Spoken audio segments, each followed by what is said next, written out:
অনেকদিন পর নিজেকে নিয়ে কিছু কথা লিখলাম। ধ্বংসের দিকে তাকিয়ে মুচকি হাসি দেওয়া অদ্ভুত মানুষ আমি। হয়তো আমি পাগল, হয়তো অনুভূতির ভিতরে কোনো এক গভীর অতল দুঃখ বাসা বেঁধেছে। তবুও নিজেকে জোর করে হাসাতে শিখে গেছি। যেদিন ভেতরটা একবারে ভেঙে গিয়েছিল, সেদিনও বাইরে থেকে এক চিলতে হাসি মুখে নিয়ে সবার সামনে দাঁড়িয়েছিলাম। কষ্টগুলোকে আমি বন্ধু বানিয়েছি, একাকিত্বকে আপন করে নিয়েছি। মানুষ ভাবে আমি হয়তো সুখী, শক্ত, নির্লিপ্ত, কিন্তু তারা জানে না প্রতি রাত আমার এক একটা লড়াই। নিজেকে নিজেই বুঝিয়ে রাখি তুই ভালো আছিস, অথচ আমি জানি আমি ভালো নেই। ভেঙে যাচ্ছি প্রতিদিন একটু একটু করে, আর এই ধ্বংস হওয়াটাকে যেন ভালোবেসে ফেলেছি। আমি সেই মানুষ যে হার মানার আগে হাসে, কারণ জানি কান্না দেখিয়ে লাভ নেই। পৃথিবী শুধু শক্তদের মনে রাখে, দুর্বলদের নয়।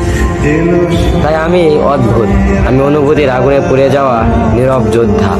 আমার জীবন কোনো সুখের গল্প নয়, এটা নিঃশব্দ বিপ্লব, যেখানে হাসির আড়ালে লুকানো থাকে হাজারো না বলা কথা, ভাঙা স্বপ্ন, হারিয়ে যাওয়া আমি।